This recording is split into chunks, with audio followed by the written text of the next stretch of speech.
本当？見えないでしょ？どこにいるのかな？見えないよ。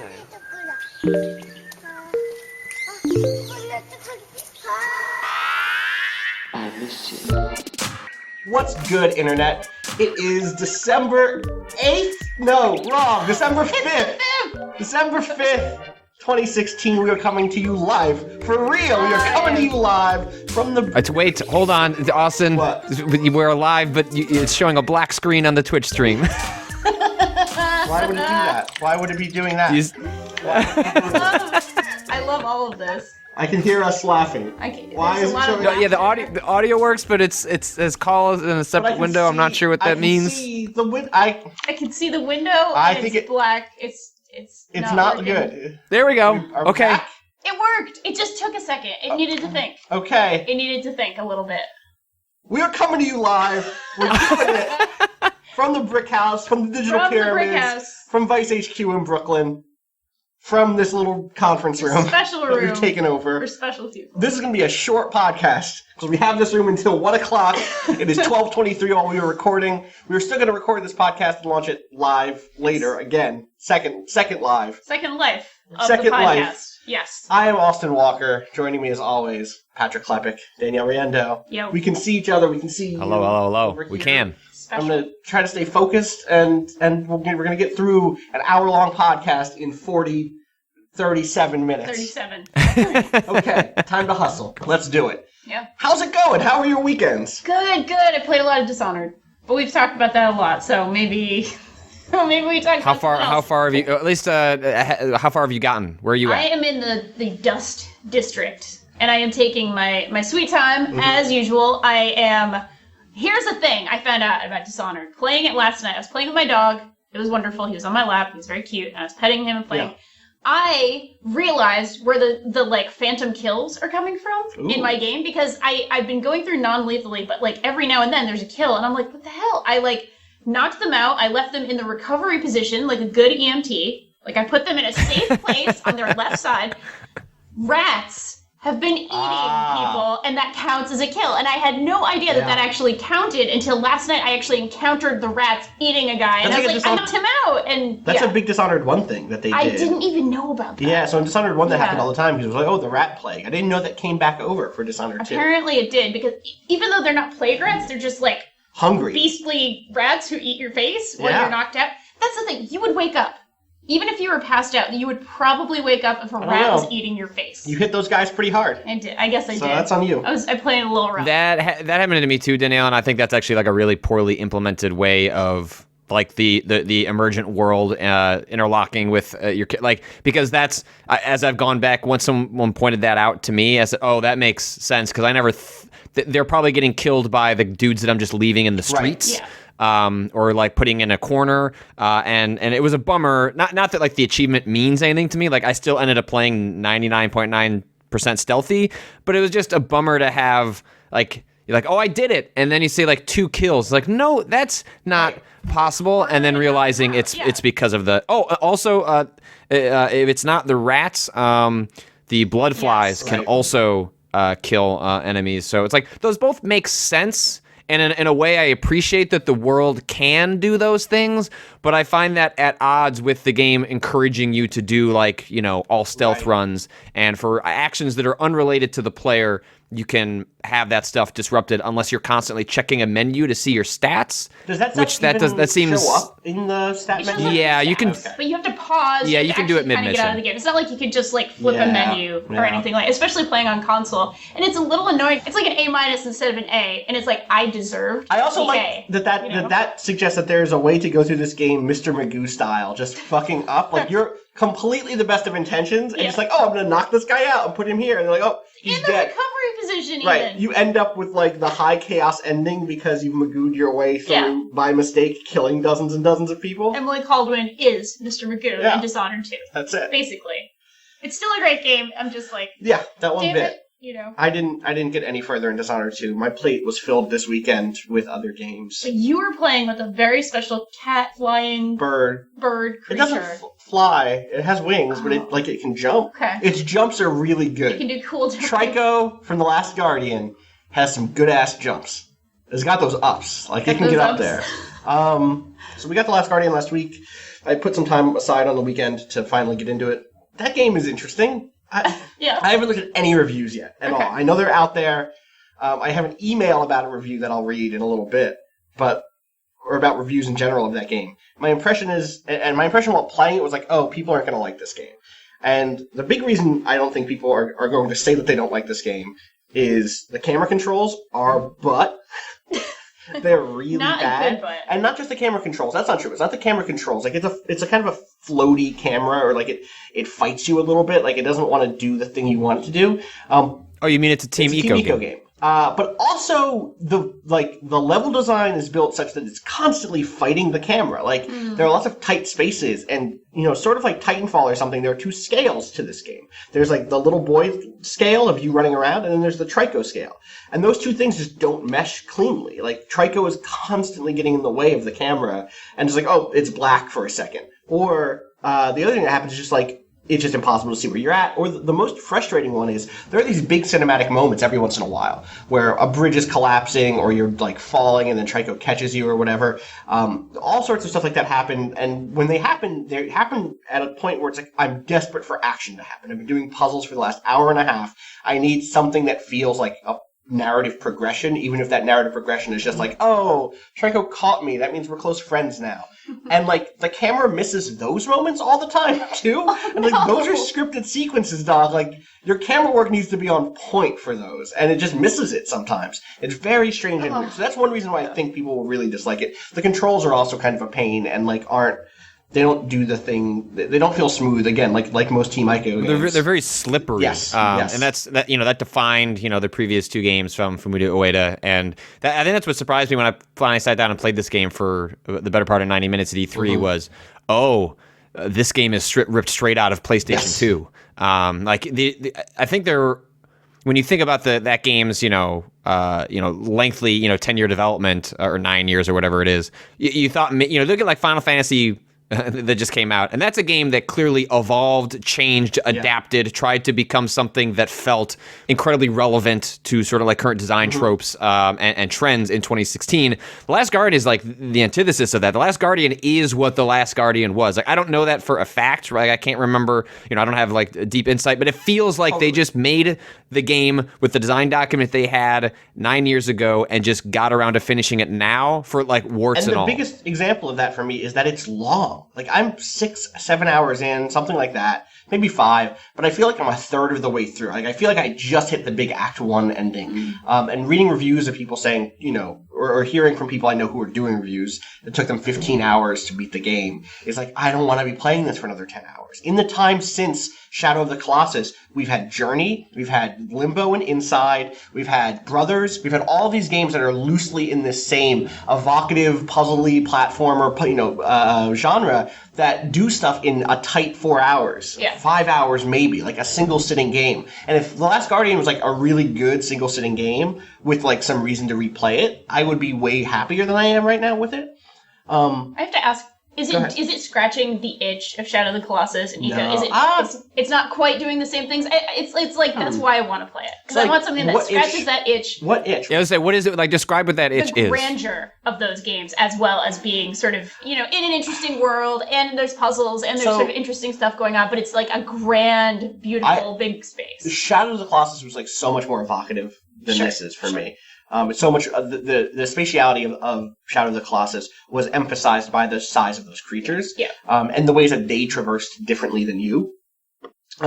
Here, this place is big and it's very pretty, and there are moments of just like, oh damn, that's real cool. Like, oh snap, that's a bunch of cool towers. But you're like basically right, but you're basically in a cavern, or not a cavern, a canyon or like a gorge or something that there's all of these ruins built inside of, or like all this old architecture, and a lot of that game is spent inside. exploring spaces Okay. and like trying to get back outside. And there's something like you go in for a while and you pop out, and then you have to go past a place. And a lot of the puzzles are about, oh, you can get into a place, but Trico can't.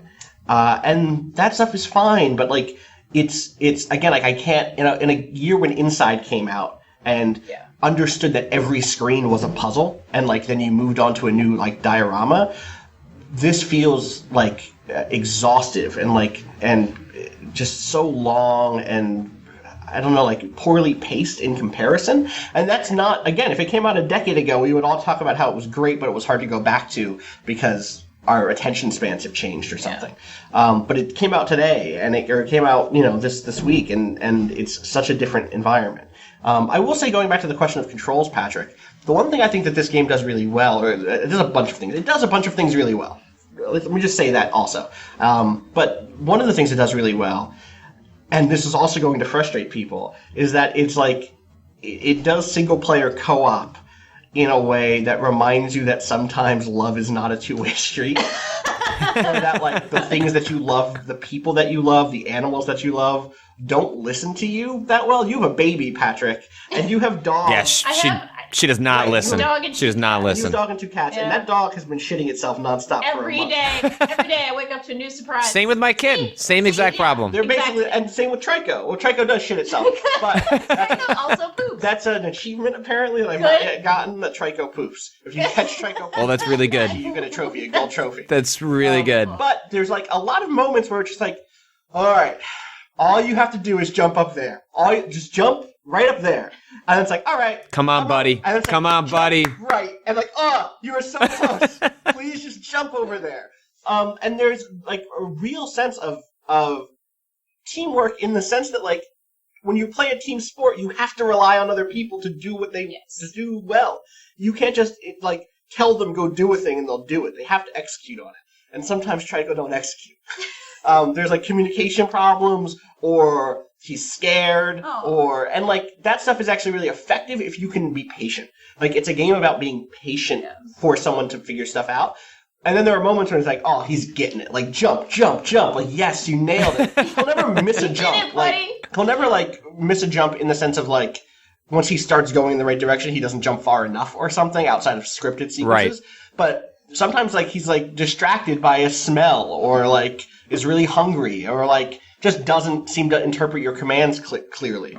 And I think that that's really effective and good, and also it makes me not want to play this game. Sure. Because I don't... Well, it's interesting because I think, when Danielle's talking about what she thinks about, she thinks of sort of like away games. Like when I think of away games, I think of relationships. Like I think that's what defines like all three of the games. Like certainly like sort of evocative, grand sort of like worlds is part of that. But, when I think of his first game, I think of, the relationship between you and the princess that you're, escorting through, which is a game that like the relationship, it feels a little bit weird as time goes on, but like, like the mechanic itself, like there's a whole mechanic designed around building a relationship between them by you holding her hand. And then, in Shadow of the Colossus, like your relationship is between you and the sort of the Colossi, and like what it's like to kill these sort of beasts that are off on their own. And so that's kind of what I'm looking forward to in this game, is just seeing like how that is explored and changed. And also in some ways, I'm kind of glad that it feels like a game from 9 years ago. There's something sort of fascinating about the fact that they stuck with the design, like problems and all, like even if that ends up in some ways being worse for the game and how it's received in 2016, there's kind of something fascinating about a game like that being plucked out of 9 years ago, and just sort of seeing like in some ways how much things have changed and how different games have approached that makes it I don't know, it makes it interesting. I don't know if it makes it good or better, but it makes it interesting. It is like a fascinating game to think about all that stuff through. We don't get to zoom out and think about games and like the craft of making games in this way when we think about eras of game design that often, or like we have to put ourselves in that space. This like shoves you into that place and says like, no, remember 10 years ago this would have been dope. Or like remember playing Shadow of the Colossus in the game room at college and being like, wow, look at how big and vast this all is. And like Shadow of the Colossus is also a game that's maybe a little too long for its own good. Oh, totally. If you go back to it. It's like 4 Colossi too long. Well, right. But like that's also just us speaking from 2016. And like at the time, I wished it was twice as long. Of course, because you're in college and you have time to do things like that. I know you were mentioning something also about sort of speaking of relationships, like the relationship between you and an animal that's like not happy all the time, and like having. That's a thing. I've that's mentioned happening? before, maybe not on this podcast, but certainly on some podcast or some stream, that like I legit have a weird empathy problem with animals, which is like there's a video going around right now on the internet of a dog being tricked by someone who knows magic. It's like a person who has a treat on their finger, and then goes like boop, and then it goes away because the person's a wizard and understands the esoteric forces around us and how to manipulate them so that they can natural trick. philosopher. A natural philosopher, yes. thank you. Yes. Trick small animals. And the dog is like, where'd my treat go? But it like hurts me deep inside. The dog just wanted his treat. And it happens like, so it's like really for me, if a friend links me a video of like someone hiding food from an animal, I straight up ask them like, does the animal get the food at the end of this video? Otherwise, I cannot watch it. I can't, like, it hurts me in my chest. So, what was that whole, there was that video meme series happening with cats where people were tricking them with I hate it. I Cucumbers. fucking hate it. I hate it so much. And it was actually like ethically sort of really I know. questionable because they thought the pickles were snakes, really like scared. as a evolutionary trait. It's so mean. Yeah. That's what I'm saying. So, like, and it's not, I want to be clear, like, I'm not making the ethical case against people who make funny videos of animals. I am making the emotional case that, like, it's strictly hard for me to consume some of that stuff. And so when, like, Trico gets hurt and is whining, and then when the boy character is, like, petting him, so every time Trico gets in a fight, and this happens a lot, and again, this is, like, the overlap of kind of exhausting game design with this other animal empathy stuff. When Trico gets in a fight, after the fight is over, it just like throws a tantrum, and you have to calm it down by climbing on its back and petting it like on the head or behind the ears. You can't just like be like, you can't just pet its leg and be like, yeah, good enough. And then like the boy is like, please calm down, please. Like in weird language. I don't think it's Japanese. I think it's a made up language. Sure. Yeah. Like all of the Team Ico stuff. Yeah. And so it's just like that moment like crushes me. It's really hard. It's like wiping the blood out of its fur and feathers. Which is really effective and good, but also just like the last thing that happened was we fell really. First of all, the last thing that happened was we got to we got to a point where it's like, oh, we're really high up, and then we got knocked the fuck down, and I just like felt bad. I was like, I'm done. Like I don't want to climb this whole thing again. Like it was a set piece again, but like I just don't want to. I felt defeated in a way that is good. Like they managed to make me feel defeated, but also. I like the Trico's all bloody and hurt and wounded and like crying and hungry. I don't know if Do you I'm play gonna. Pokemon? Yeah, yeah. It's not the same. I mean, the newer ones, there's more petting. Yeah, and I there's like more the calming. petting. So my problem with the new Pokemon is I can't not do the Pokemon in me after every fight because it says I can pet the thing. You can. I'm not if I. You can give it a treat and pet it. I started petting it. What's it gonna think, Danielle? If I stop petting it suddenly, is it gonna think it didn't do a good job? It's gonna be like he hates me now. What did I do wrong? He hates me. I didn't use quick enough. That's what it was. So I can't even play the new Pokemon. It's a whole thing.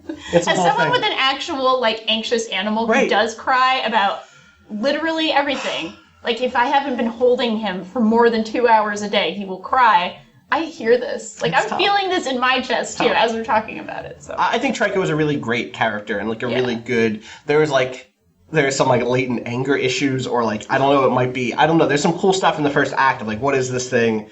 You're building this bond. I have no idea. I'm 5 hours in, but my prediction from forever ago wasn't that like, oh, it's going to die, which felt like, yeah, of course, like that's. And I think I'd be fine with it just dying. I'm worse with it suffering than dying. Yeah. Oh, okay, you're fine with that, Austin. Great. Good to know where the line is with you. It dies, but if it's like suffering, that's bad. But I actually think I'm curious. We'll see. And I'm really curious about where the story goes in this game. Is like, oh, is it gonna be bad? I don't want it to be bad. It would be so much more heartbreaking if it wasn't. he's in like a cage and he's crying. And or no, if he was like mean. That's the actual horrific ending I'm afraid of. Is like if it ends with Trico eating you. Well, I mean, that is this the bad ending you're Trico predicting? has already That's attacked the high me. chaos Trico has ending. attacked me once. Is what I'll say. Within the first like 3 hours. Well, yeah, but my dog bites me every once in a while, but I don't think my dog is gonna like consume my fucking flesh. tell that to the people and, in Karnaka where the rats ate them. The rats don't eat people normally. yeah, And then typically Emily Colvin's gonna knock you out, and then Pixel's just gonna come nibble at you, Patrick. pixels. Pixel, that's. Pixel doesn't have many teeth these I days. see. Good luck. Pixels Is not doing Pixel great okay? in the dental department. Small dogs lose their teeth over time, and eventually, Pixel Chihuahuas can live to 20 Oh, they years, can. and they're not really supposed. Their bodies are not meant to live that long, and so they aren't. I mean, outlast their they aren't. They do. Like at some point, like year 15, they're just eating mush. Welcome to the modern world, I guess. I love it. So, Exactly. what else is going on? That's my last Guardian talk. Is anything else popping off over the weekend for you? Mario Maker 3DS. How's that I've been going? playing a little bit of that. It's actually quite good. It's missing the core functionality of actually sort of playing online, like making levels and putting them online, which is, pretty core to the experience. So you can download levels from online? You can. I think there's a friend code thing going on. You can collaborate on making levels with a friend code. You can, work with your buddy. I have not online? tested that out yet. Oh, okay. But it's like a friend code dealio. Okay. I will say this. This is the awesome thing about it. You have hundreds and hundreds of Mario courses available to you anywhere you want. Like, you can be on the bus. Sure. You can be wherever. You can be on the plane, and you can be playing Mario Maker levels. Like, good Mario Maker levels. Right. Like, there are so many that Nintendo has actually sort of curated for your enjoyment. Okay. And that's amazing. And there's actually, 100 course... it's not 100 courses. There's 18 worlds with sort of 4 courses and a castle, and you can kind of go through that. That's sort of the main single player kind of thing. But if I had $40 burning a hole in my pocket, would I be better off getting this or New Super Mario 2 or whatever the last Mario 3D World? 3D Land. Yes. Yeah. Great game. It's a great game. So that's one of the things with Nintendo games is they're often in a league of their own, but that also means that there's lots of competition in that league. Sure. That's why their games in their own franchise. Never go on sale is because 3D Land is probably just as good today as it was when it came out. Yeah. Yeah, it's fantastic. Honestly, do you love classic 2D Mario because you might actually really enjoy this. Right. I do. I enjoy both. Platformers are my thing. I love Mario games. I've been playing them since I was able to hold a controller. So, yes, I am really enjoying this. But again, this is sort of I would give this the sort of same recommendation as the NES Classic, which I know is the hot new thing. But if you already have this, you probably don't need a second version. Right. But it's an awesome version of what it is. So there you have it. I have to imagine they're going to put out a Mario Maker 2 on the Switch, and so even at this point, I played Mario Maker for the better part of a year, did. so I'm not burnt out as much as I just needed to walk away from it for a little while, and the compromises in the 3DS version I think are fine, especially if you don't have any other choice. You didn't play the Wii U version, but at this point I'm I'd rather just save my money and my time for that's Pixel. My dog is Pixel. shaking in the Just background. hanging out. Yeah, I can't. I cannot look at Pixel right now because if I look her in the eyes, if she catches me looking at her, she's in here because she wants to be fed, and so if I look at her, she'll engage and she'll be like, "All right, it's Start time to nipping. feed," and This she will. this is like Trico in reverse, Yeah. where Pixel's smaller than you instead of bigger. Oh, exactly. You're the one who's the big, scary That's monster. the sequel. You might eat Pixel. That's what she's afraid of. Don't eat Pixel. Yeah. that would be I don't. bad. There's not much meat on those bones. If the apocalypse occurred and all I had was my dog, I might as well just not You just die even together bother. with her. Great. Yeah, we'll just die together because I'm not going to survive more than a couple Oh. hours with what she's got packed. Awesome. Patrick, are you playing anything else over the weekend, or get up to I'm anything? continuing to play a lot of Final Fantasy, but given that we're so tight for time, you and I and Mike Diver are going to be doing sort of a little letter thing talking about our experiences with Final Fantasy. But I continue to really enjoy it. I continue to not know what's happening in the story, but I think it's probably a testament to the game that the main story can be so abjectly awful, and I'm still having an immense amount of fun with it. It says a lot about the combat system, says a lot about the world, says a lot about the characters. I don't like the fact that I feel embarrassed. I literally go to different places on the map to refuel my car, because if you refuel it and Cindy refuels it, it goes into a half stripper thing with her sensually and sexually filling up your car. It's legitimately embarrassing. It's if I have no embarrassment about the fact that I play video games for a living. I get embarrassed for video games when I have to think about oh, my mom's coming over to do Christmas tree stuff. If Final Fantasy 15 is on, I better make sure that I go somewhere else to refuel my goddamn car so that Cindy doesn't go parading around my big projector. Because Cindy's, yeah. It's just it's kind of a bummer because Cindy is actually a totally cool character, And like, yeah, there's nothing wrong with her. It's just the way she was dressed by the people who made her. and like that's how she's always dressed all of the time. It's not like Cindy.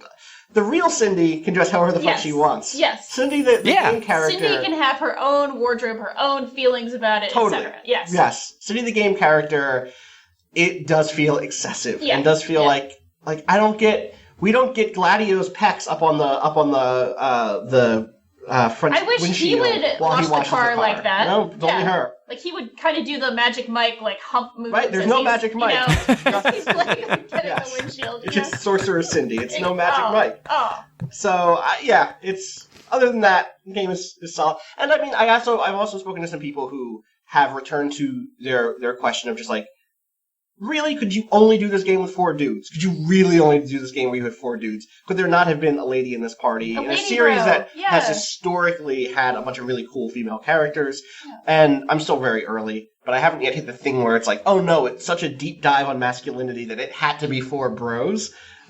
Cindy could have easily been one of those bros. Yeah.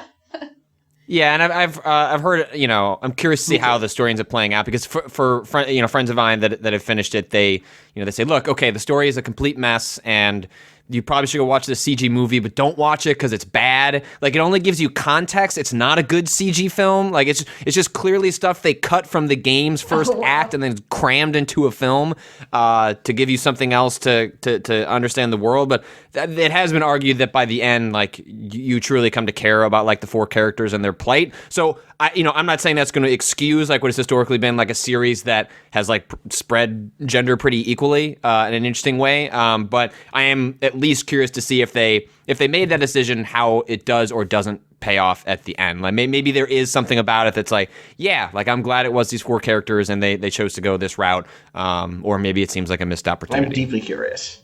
Yep. I also just briefly started playing Let It Die last night. Oh, how's that? It's weird. So Suda51 put out a game this weekend for free. Did he, though? Like, I feel like he is the equivalent of, like, J.J. Abrams, in which his name goes on a lot of things, but it's unclear which ones he actually worked on. Yeah. This feels pretty fucking Suda. There are, like, 100 J-Rock songs in this. And there's a guy who's your friend whose name is Uncle... Is it just Uncle Death? It might just be Uncle Death, who's like a Latinx. I'm good with that. Like a Latino like skeleton man who has like X-ray specs and like a skateboard. Good. And then you visit him at an arcade where you are also there, Patrick. So Suda put out a game. Okay. As a pro gamer who gives you tips about this game. Oh, yeah, and that explains why I was getting these the photos over the weekend from people like, hey, what's up? Why are you in Let It Die? I'm like, what? Okay. And Uncle Death is like... I don't think that's his name. It's Uncle something. I wish it was Uncle Death, though, because whatever it is not going to be as good as Uncle Death. Birthday or something? No, it's not. It's just he has a Latino accent, but he isn't necessarily... I think it's Uncle Death. It's Uncle Death. It's Uncle Death. Okay. Good. That's a great name. And like, add that to our list of Game of the Year considerations. Best name, Uncle so Death. He is like, take a seat. You're living in this weird post-apocalyptic Tokyo, and there's a tower made up of other buildings. It reminds me of like the Persona 3 tower that's in the middle of Tartarus or whatever, in the middle of that. And you have to like go in there and kill people, and it's a Dark Souls, and it's a roguelike Dark Souls, sort of. That's my like super reductive meets. And Uncle Death is like, all right, sit down here, and then I'm going to project weird virtual reality into your head from a beetle. There's a beetle nearby that can shoot VR beams into your eyes. And then you take on a weird body that's like a hyper robot human body. It's very strange. You get weapons. There's crafting. I have to put more time into it. It sounds interesting. I'm shocked that we've made it this far into the podcast and not talked about the fact that Knack 2 was announced over the weekend. Knack 2 is happening. Yeah. Knack 2 is happening. Get knacked. Get knacked. I hate Knack. I don't. We only had 72 games for our 72-hour stream. I wasn't going to let one of those games be Knack. If it had been Knack 2, if Mark Cerny had been like, hey, Austin, I'm going to give you an exclusive demo for Knack 2, I would have been like, oh, word, Mark? Because Mark and I talk sometimes, just on the side. We're like friends. We just have chats. Or whatever. We just have Mark chats. Yeah, Cerny chatting. Yeah. With Cerny. It doesn't work. It doesn't work. Chatting with Cerny. And I would have totally... But Knack 1... Knack chats. Knack's fine. It's fine. Yeah. Oh, we're gonna play that We can game, play, Austin. we should do a co-op playthrough of Knack Oh, we're 2. playing all the way through Knack. I hear that game. I hear that game is exceptionally It's long too. Knack is really Fantastic. long. Like we're talking like, how is this game still going? How can this game continue existing? 72 hours of Knack. Let's go. We're gonna get all the trophies. What else? What else? Yeah, here's our platinum run of What Knack. else? That seems like a great way to just end These our are lives. fun. Yeah. Anything else come from PSX? Worth mentioning? Last There was of Us Last of Us, 2? which you I would say maybe one thing to end on would be the Last of Us and the Uncharted DLC reveal, which Austin, you wrote a brief I piece on did. over I the found weekend. that it was like Saturday night, and I was like, or Friday night. I don't know. Saturday night. I was yeah. like, I gotta write about this. There was a Last of Us 2 reveal, and there was also the Uncharted: The Lost Legacy, Yeah. which is a Starring standalone, Chloe. starring Chloe and Nadine Which Ross. is Claudia Black. Well, not Nadine. No, Chloe is Claudia Black. and Nadine is Laura Emily? Bailey, Yes. Her. which is You're getting me really confused right now. okay. All these names. There's a lot of names. Yeah. So there was this trailer, and I think that the trailer was effective at communicating that it's going to be a really pretty Uncharted game by this team, Yeah. Naughty Dog, who does really great stuff for what they're trying to do. And it brought into focus why I've never connected with those games the way a lot of people have, which is, and like here's like the boiled down version of it. They evoke really big spaces better than I think anybody else in the business does it. Like lived in places, like their cities feel like real places. And then there's only one way to do anything in them. Yeah. And like that is disjointed to me in a way that like the Gears of War series, which also is super linear, does not feel disjointed. I've always been cool with Gears of War just being an arena and then move forward and there's an arena and you do this and then someone opens a door and then there's another arena. Their arenas are super Like that's also just like, oh yeah, Yeah. there's no, I can see the artifice. They know I'm seeing the artifice. There's no pretense at it not being artifice. right. It's like looking at a movie set that you know is a movie set Right. versus being in something that everybody kind of knows what it is, but it's so well designed to be what it is that Right. it's not. That it's not, right, exactly. Or like Titanfall, the thing like Titanfall 2 this year did is like, it's still super linear, but at every point I feel like I have lots of options for what verbs I'm using. You get into a room and it's like, Right. hold this room for 3 minutes, and like, okay, I can do that a bunch of different ways depending on what my loadouts are, depending on how mobile I want to be, depending on if I want to kind of hold my position and just like take pot shots. Like, and so there's lots of ways for me to engage with that really cool area. But in the Uncharted series, everything I've played, I've not finished 4, and I hear 4 is more open in this regard. But If nothing about it is going Right, to change, right. like I didn't So- particularly care for Uncharted 4, and I liked 2, and that was about Right. it. But your concerns about Naughty Dog's approach will Right. not change And I in 4. respect their approach, and I don't diss anybody who likes their approach. It bugs me Right. the same way that the animal empathy thing. It's just like something that's hardwired into my brain. Yeah. And the way that this trailer hits this is that like there's early on you see that the main character Chloe, who is at that point disguised in hijab, which is like a whole other There's a thing conversation there, that we yeah. have. Yeah. She looks at her phone and sees, oh, I have to get to this red door somewhere in the city. She goes past some guards, sneaks around, finds the red door, and it's framed so beautifully in this like hole that's been cut into a wire fence, whatever that's called. And then like it's like, oh wow, that's like a cool moment from a movie. Like I get it, like there it is, but there's this fence between her and it, and like she'll have to figure out how to get over there. And then, like, she just, like, turns to the right 3 steps, and the camera pans, and it's just like, oh, there's another fence that you can crawl under. And, like, that's not how cities work. Like, that's one way a city can work. Yeah. There are all these other ways that cities... And the only reason I bring that up is because it feels like there should be all these other ways based Sure. on how beautiful and well-rendered that city is. And, like, that's the mismatch for me. It's not little narrative dissonance. It's like, aesthetic... It's like little aesthetic Totally.